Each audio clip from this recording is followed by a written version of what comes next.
Hello viewers, नमस्कार। हम लोग पिछले क्लास में जो हम लोग डिस्कस किए थे वो डिफरेंस इंजन के बारे में था, जो चार्ल्स बेबेज का डेवलप किया हुआ था और बहुत ही सक्सेसफुल हुआ। और वो सक्सेस से स्टिमुलेट होकर के, उत्साहित होकर के चार्ल्स बेबेज एक न्यू कंसेप्ट कंप्यूटर के बारे में देने के लिए सोचे। उन्होंने पहले जो भी कंप्यूटर इससे पहले बना था वो स्पेसिफिक पर्पस के लिए डिज़ाइन किया गया था। जैसे डिफरेंस इंजन था तो डिफरेंशियल थ्योरम के प्रॉब्लम को सॉल्व करने के लिए डेवलप किया गया था। लेकिन चार्ल्स बेबेज ने सोचा कि क्यों ना एक जनरल पर्पस कंप्यूटर डेवलप किया जाए, जो जनरल काम कर सके, सभी के लिए वो यूज हो सके। तो उन्होंने उस पर एक कंसेप्ट मैंने डेवलप किया और वो एक एनालिटिकल इंजन के नाम से उन्होंने बनाना, उसके लिए मैंने एक डेवलप करने के बारे में सोचा। उस पर उन्होंने एक प्रोजेक्ट बनाया और वो प्रोजेक्ट जो है, उस समय तक चार्ल्स बेबेज ब्रिटेन के बहुत पॉपुलर साइंटिस्ट हो चुके थे, मैथमेटिशियन तो थे ही और कंप्यूटर साइंटिस्ट भी हो चुके थे, जिससे ब्रिटेन की रानी एलिजाबेथ भी उनके बारे में जानने लगी थी। तो एनालिटिकल इंजन को डेवलप करने के लिए उन्होंने एक प्रोजेक्ट बनाया जो उस समय उस पर खर्च हो रहा था 1 लाख रुपीज़, जो कि उनके बस की बात नहीं थी। तो वो प्रोजेक्ट लेकर के ब्रिटेन की क्वीन एलिजाबेथ थी, उसके पास गए और उन्होंने बताया कि हम ऐसा कंप्यूटर डेवलप करना चाहते हैं। एलिजाबेथ भी तो उनको जानती ही थी, तो वो प्रोजेक्ट सैंक्शन कर दी और 1 लाख रुपीज़ जो है वो सैंक्शन होकर के, और वो जो है चार्ल्स बेबेज ने एक जनरल पर्पस कंप्यूटर डेवलप करना शुरू किया। कुछ दिनों के बाद वो कंप्यूटर बनाया उन्होंने with the help of gears and wheels, मैंने set of gears and wheels, जो कि बन करके तैयार हुआ। तो वो करीब 20 फीट चौड़ाई का था और 40 फीट हाइट का था। एक बहुत लंबा चौड़ा कंप्यूटर उन्होंने बनाया था। और वो कंप्यूटर जो है, वो जो जनरल पर्पस जिसमें सारा कैलकुलेशन हो सके, एक ऑटोमेटिक सीक्वेंस ऑफ कंट्रोल हो सके, जिसमें कोई भी एक सेट ऑफ इंस्ट्रक्शन दिया जाए और ऑटोमेटिकली जो है वो इंस्ट्रक्शन को सेलेक्ट करके और ऑपरेशन करने का काम करे वो। और जो डाटा भी था वो स्टोर करके रखा गया, जो कि पहले कंप्यूटर में डाटा स्टोर करके नहीं रखा जा सकता था। जो कि आजकल कैलकुलेटर था, वही पहले कंप्यूटर भी था। तो इस तरह से उन्होंने वो कॉन्सेप्ट में, उस एनालिटिकल इंजन में उन्होंने एक स्टोरेज कैपेसिटी बनाया, एक ऑटोमेटिक कंट्रोल सिस्टम बनाया, जिसमें एक सेट ऑफ इंस्ट्रक्शन हो, उसमें ऑटोमेटिकली इंस्ट्रक्शन सेलेक्ट करके और वो ऑपरेशन कर सके। एक अलग से उन्होंने इनपुट डिवाइस भी बनाया था जिससे इनपुट किया जा सके, और अलग से एक आउटपुट डिवाइस भी बनाया था जिससे आउटपुट रिजल्ट को देखा जा सके और वो प्रिंटर पर भेजा सके। उन्होंने एक ऐसा कंसेप्ट बनाया था और वो डिमोन्स्ट्रेशन देने के लिए एलिजाबेथ के पास ले भी गए थे। और वो कंप्यूटर मैंने सक्सेस हुआ था, लेकिन वो पूरा कंप्लीट नहीं हो पाया। कुछ काम में वो फेलियर हो गया, जिसके चलते थोड़ा सा चार्ल्स बेबेज मैंने फ्रस्ट्रेट भी हो गए थे। और कहने का मतलब है कि अनकम्प्लीटेड छोड़ दिए, लेकिन एक नया कॉन्सेप्ट उन्होंने कंप्यूटर के बारे में जो दिया, वो आज कल भी उसी प्रिंसिपल के आधार पर पूरा कंप्यूटर, मॉडर्न एज का कंप्यूटर डिपेंड है। तो आज हम लोग ये जानेंगे कि एनालिटिकल इंजन कैसे काम करता था, इसमें कौन कौन से पार्ट थे और उसका क्या बेनिफिट था, ये हम लोग डिस्कस आज करेंगे। तो आज हम लोग शुरू कर रहे हैं एनालिटिकल इंजन। तो एनालिटिकल इंजन को डेवलप चार्ल्स बेबेज ने 1839 के करीब में उन्होंने किया था। Analytical engine was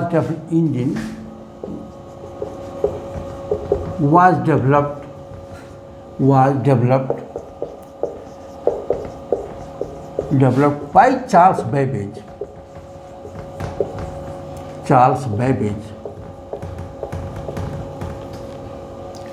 in 1839।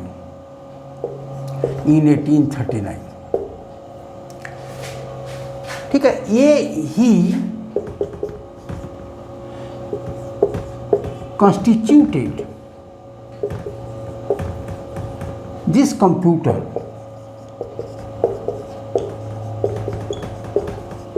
with following parts।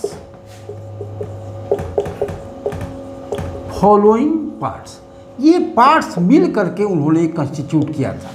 Following parts वो क्या था, तो इसमें पहला था इनपुट, और एक इसी के साथ दूसरा भी था आउटपुट, मतलब अलग एक पार्ट बनाया इनपुट के लिए जो कि पहले कंप्यूटर में नहीं हुआ करता था, आउटपुट के लिए भी अलग पार्ट बनाया उन्होंने।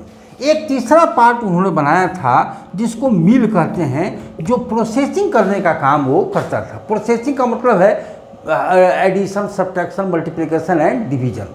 और उसमें चौथा भी पार्ट उन्होंने बनाया था जिसको स्टोरेज कैपेसिटी रखा और वो मेमोरी कहलाया। और पांचवा जो है वो कार्ड कहलाया। कार्ड भी जो है वो दो तरह के हुआ करते थे। इसमें कार्ड जो है वो दो तरह का हुआ। एक पहला कहलाया ऑपरेशनल कार्ड और दूसरा कहलाया वेरिएबल कार्ड। ये पांच उसमें डिवाइस उन्होंने 5 पार्ट मिल करके टोटली एनालिटिकल इंजन उन्होंने डेवलप किया था, जो कि एक जनरल पर्पस कंप्यूटर ये बन करके तैयार हुआ था। वो जो पार्ट कैसे एक दूसरे से इंटरेक्ट करता था, ये थोड़ा सा बाई फिगर हम लोग पहले इसको जान लें और तब इसके बारे में डिटेल हम लोग डिस्कस थोड़ा सा करेंगे। तो ये जो है इंटरेक्शन बिटवीन दीज पार्ट्स कैसे काम करता था, कैसे फ्लो ऑपरेशन होता था इन पार्टों के बीच में एनालिटिकल इंजन में, ये थोड़ा सा पहले हम लोग जान लें इसको। तो ये जो पार्ट हुआ ये कैसे काम करता था ये एनालिटिकल इंजन में, ये हम लोग थोड़ा सा जानें इसको। ये जो फिगर है ये पहला उन्होंने बनाया था जिसको कहते हैं हम लोग मिल, जो कि प्रोसेसिंग करने का काम करता था। एक उन्होंने बनाया मेमोरी जो स्टोर करने का काम करता था। मेमोरी बनाया उन्होंने जो स्टोर करने का काम कर रहा था।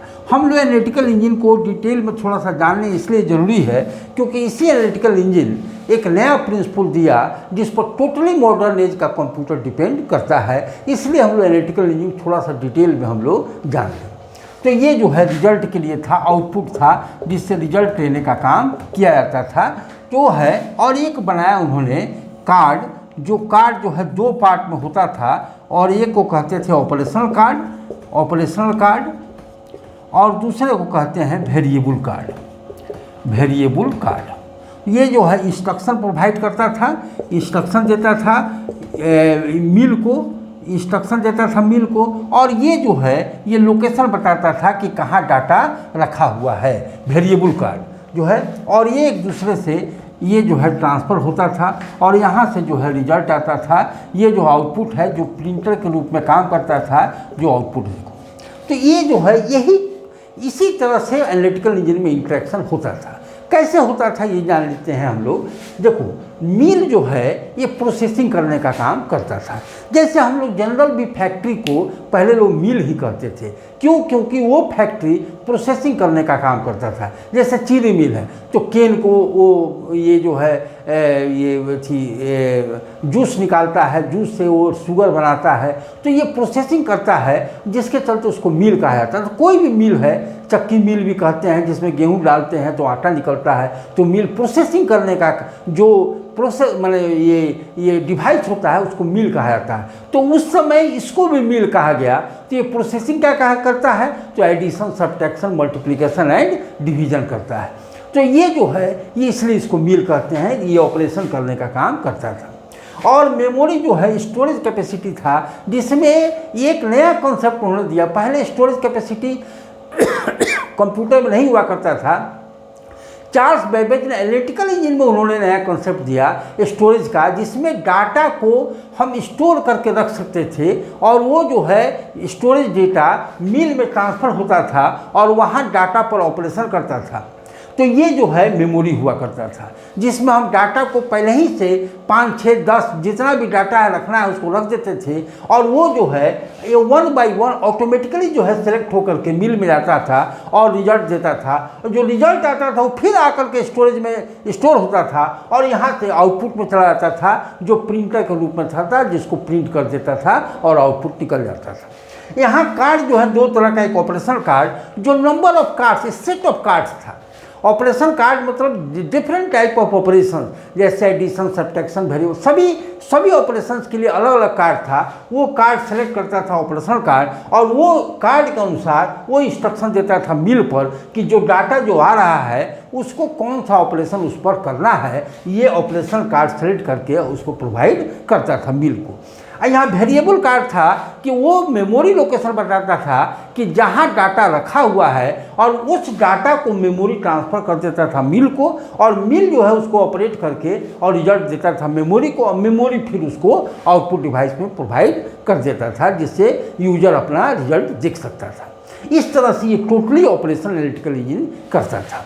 ये एक बहुत न्यू कॉन्सेप्ट उन्होंने चार्ल्स बेबेज अपने समय में दिया था, और जो कि कंप्लीट नहीं कर पाए, टोटली जो है वो मैंने फेलियर तो नहीं हुआ, लेकिन पार्टली थोड़ा सा फेलियर हो गया। जिस पर्पस के लिए, जनरल पर्पस के लिए जो उन्होंने डेवलप किया था, वो सारे पर्पस जो है उसमें सॉल्व नहीं किए जा सके उस समय तो वो फ्रस्ट्रेट होकर के उसके बाद जो है कुछ दिनों के बाद वो मर भी गए। तो ये जो है लेकिन इनकम्प्लीटेड छोड़ गए।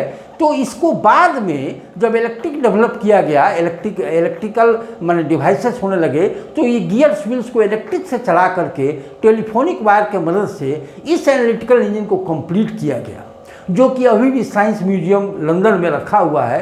लोग जो है वो विजिट करते हैं, उसको देखते हैं, जो चार्ल्स बेबेज के किया हुआ था, लेकिन बाद में उसको कंप्लीट किया गया व्हेन इलेक्ट्रिसिटी वाज डेवलप्ड। ठीक है, तो ये एनालिटिकल इंजन उन्होंने नया कॉन्सेप्ट दिया। तो एनालिटिकल इंजन में उन्होंने एक 3 प्रॉपर्टी डाला। एक जनरल पर्पस कंप्यूटर था, ये एक जनरल पर्पस कंप्यूटर हुआ करता था। इसमें जो मैंने ये जो डेवलप किया एनालिटिकल इंजन, तो उसमें कुछ जो कैरेक्टरिस्टिक्स इसका था, benefits, merits of the analytical engine कौन कौन था। तो ये merits of analytical engine, merits में था कि it was general purpose computer. ये जो है पहले जनरल पर्पस कंप्यूटर नहीं हुआ करता था, जनरल पर्पस कंप्यूटर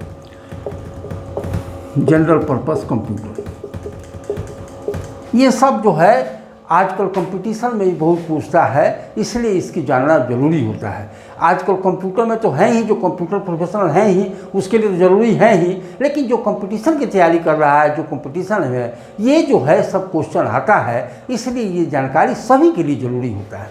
तो ये जनरल पर्पस था। दूसरा क्या था कि इसमें ऑटोमेटिक कंट्रोल सिस्टम हुआ करता था, जो कोई भी ऑटोमेटिकली ऑपरेशन को सेलेक्ट करके और उसको ऑपरेशन करने का काम, माने डाटा पर ऑपरेशन करने का काम करता था। तो ये जो है it was automatic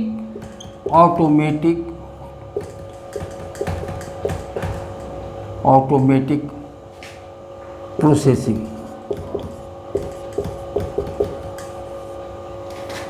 automatic instruction processing करता था। ऑटोमेटिकली जो है वो इंस्ट्रक्शन को सेलेक्ट करके, पहले ऐसा नहीं होता था कि जो भी हम इंस्ट्रक्शन देते थे उसके बाद वो रिजल्ट देता था। Always we have to give instruction to get the next result. But यहाँ क्या है कि एक बार हम सेट ऑफ इंस्ट्रक्शन डाल दिए और उसके बाद ऑटोमेटिकली जो है वो सेलेक्ट करके और उसको रिजल्ट देने का काम करता था। एकदम नया कॉन्सेप्ट उन्होंने दिया था। थर्ड इसमें था कि वो जो रिजल्ट में it can check the sign of result, result के साइन को भी जो है वो चेक करने का काम कर सकता था। समझ लो, ये जो है ये था तीसरा, जो कि साइन का भी चेक करने का काम ये कर सकता था। और एक था क्या कि इसके सीक्वेंस को हम लोग अल्टर भी कर सकते थे। The sequence of instruction fourth में था, the sequence of instructions fourth में है, the sequence of instruction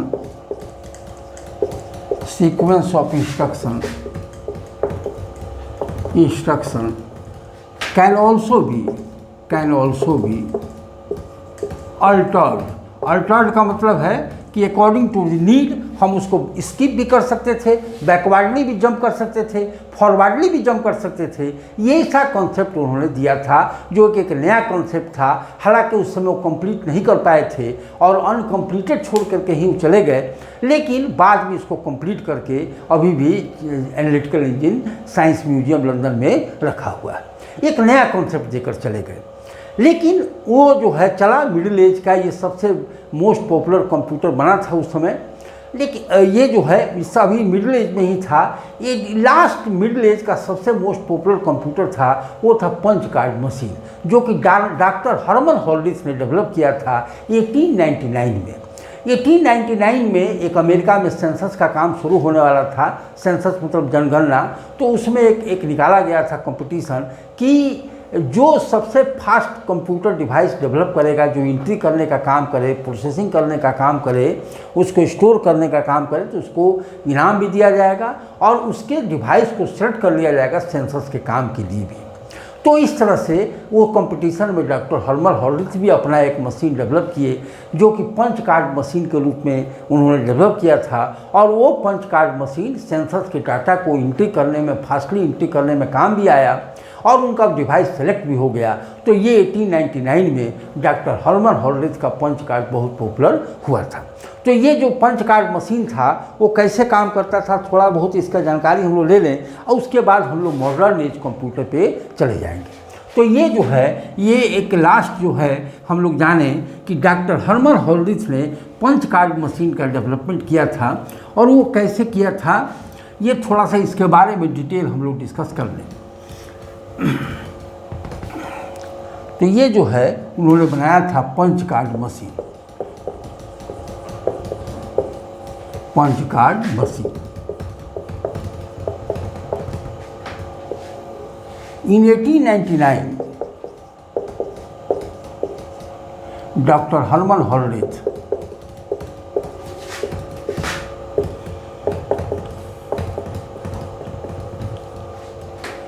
developed punch card machine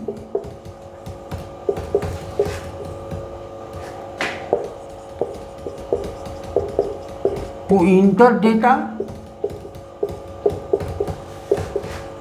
fastly, storing it and further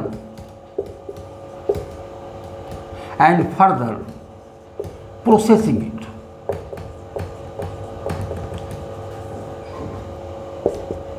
ये एक्चुअली में सेंसस के काम के लिए उन्होंने डेवलप किया था और जो कि एंट्री करने का भी काम फास्टली करता था, स्टोर करने का भी काम करता था और प्रोसेसिंग करने का भी काम करता था। हम तो देखे हुए अब तो ये आउटडेटेड हो गया, लेकिन पंच कार्ड मशीन हम देखे हुए थे जब HSL में हम गए थे, हिंदुस्तान शिपयार्ड लिमिटेड, तो वहाँ जो है वो भी रखा हुआ था, उस पर काम अभी थोड़ा बहुत हो रहा था पंच कार्ड मशीन पर। तो ये पंच कार्ड मशीन बना कैसे, मतलब कि ये इसमें 3 पार्ट इसमें उन्होंने बनाया था। एक तो पंच कार्ड बनाया था, एक पंच कार्ड रीडर बनाया था जो उसको रीड करने का काम करता था, एक पंच कार्ड मशीन था जो उसको राइट करने का काम उसमें करता था। तो इस तरह से ये पंच कार्ड मशीन जो है उन्होंने 3 पार्ट इसमें ही बनाया था। Punch card machine, punch card machine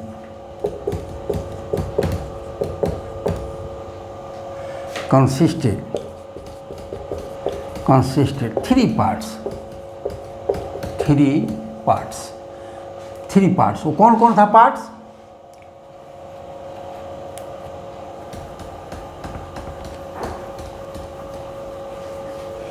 वो था एक पंच कार्ड ऑलरेडी था और एक जो है पंच कार्ड मशीन था, एक पंच कार्ड रीडर था।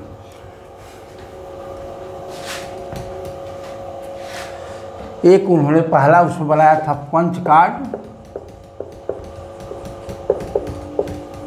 एक था पंच कार्ड मशीन,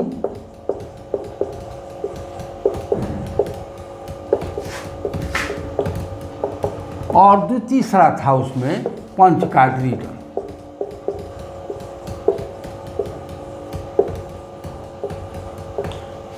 हर एक रिकॉर्ड एक पंच कार्ड में रहता था, जिसको ट्रे में रखा रहता था सजा करके, और उसको सेलेक्ट करके पंच कार्ड जो उस पंच कार्ड लगा दिया जाता था। एक पंच कार्ड मशीन होता था जिसमें पंचिंग किया जाता था। पंचिंग मतलब एंट्री करना, तो एंट्री करता था और बाय मेकिंग होल वो punch card totally coding system था, जिसमें पंच कार्ड, पहले ये जान लें कि पंच कार्ड होता कैसे था।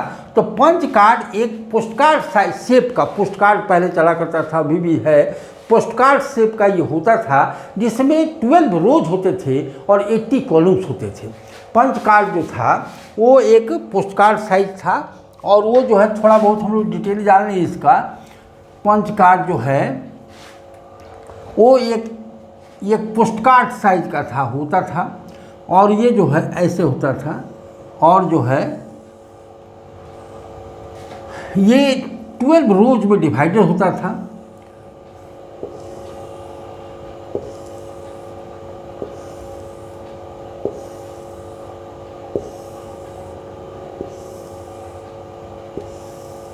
इस तरह से ऊपर 10 और 11 हुआ करता था, और नीचे 0, 1, 2 इस तरह से 9 तक होता था, और 10, 11 और इस तरह से ये डिवाइड होता था 80 कॉलम्स में।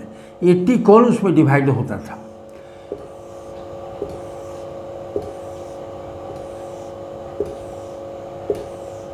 ये 0 to 79 कॉलम में ये डिवाइड होता था, और इस तरह से ये इसमें 0, 1, 2 इस तरह से ये 79 तक जाता था।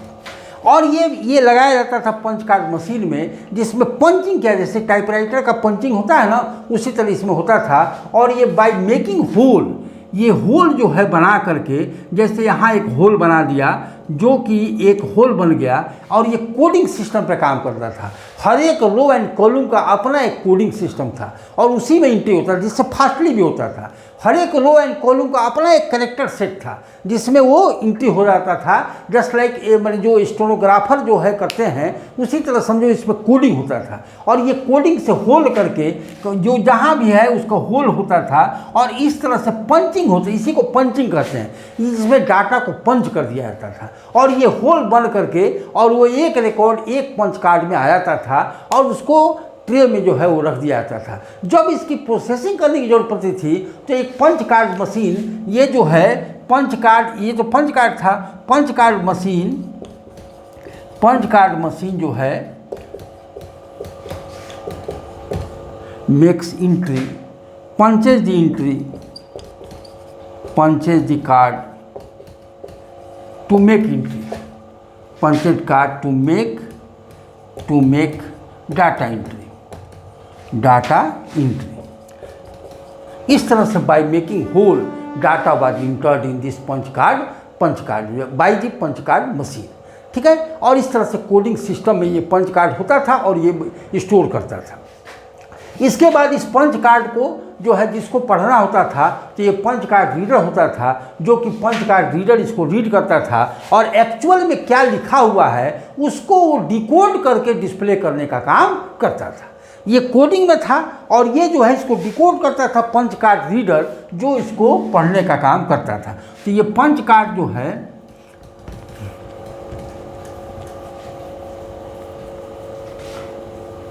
पंच कार्ड रीडर जो इसको पढ़ता था। अब पढ़ने का मतलब क्या हुआ कि इसके होल को डिकोड करता था और डिस्प्ले कर देता था कि इसमें क्या लिखा हुआ है। तो ये पंच कार्ड रीडर जो है, पंच कार्ड रीडर, हम लोग जो भी हम लोग डिस्कस कर रहे हैं डिटेल में डिस्कस कर रहे हैं, क्योंकि ये जो है ये जानकारी होनी चाहिए। हिस्ट्री में हम लोग डिस्कस कर रहे हैं कि हिस्ट्री कैसे आगे बढ़ा, जो हम आज तक पहुँचे हुए हैं, और उसी का हिस्ट्री का ही देन है कि आज हम लोग इतना कंप्यूटर में डेवलप्ड स्टेज में हम लोग अभी आ गए हैं। तो ये जो है punch card reader, it reads the punch card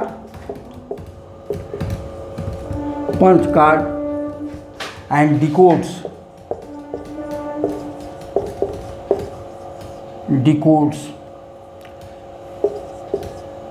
the whole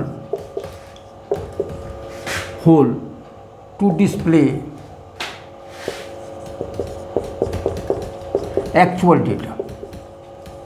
actual data. इस तरह से जो है वो एक्चुअल डेटा जो है वो डिकोड करता था और उससे प्रोसेसिंग करने का भी काम जो है लोग करते थे। इस तरह से पंच कार्ड मशीन जो है आया और वो पॉपुलर हुआ, बहुत दिनों तक चला ना। ये मैंने हमने नहीं बताया, हम करीब 90 के करीब में, 91 92 के करीब में भी ये पंच कार्ड HSL में रखा हुआ था। कुछ कुछ उसमें काम लोग करते थे। हालांकि वो अब धीरे धीरे अब तो ख़त्म हुई हो गया, आउटडेटेड हो गया टोटली। अब तो इलेक्ट्रॉनिक मशीन कंप्यूटर आ गया। तो इस तरह से ये मिडिल एज जो है वो हम लोग समाप्त किए। और मिडिल एज में हम लोग जनरली जो एक्चुअली में जो है मैकेनिकल कंप्यूटर आ गया। पहले जो था वो मैकेनिकल नहीं था डार्क एज में, और मिडिल एज में मैकेनिकल आ गया। और उसके बाद जो है अब इलेक्ट्रिकल एज में इंटर किया कंप्यूटर, जो कि मॉडर्न एज कंप्यूटर कहलाया। तो नेक्स्ट क्लास में हम लोग डिस्कस करेंगे कि मॉडर्न एज कंप्यूटर के बारे में, ये कि कैसे ये काम किया और कैसे ये आगे बढ़ा। इसमें भी बहुत सारे डेवलपमेंट्स हुए। कौन कौन से डेवलपमेंट्स हुए, मेजर डेवलपमेंट्स हुए, इसके बारे में हम लोग कल नेक्स्ट क्लास में हम लोग डिस्कस करेंगे। तब तक तो धन्यवाद, सभी को नमस्कार।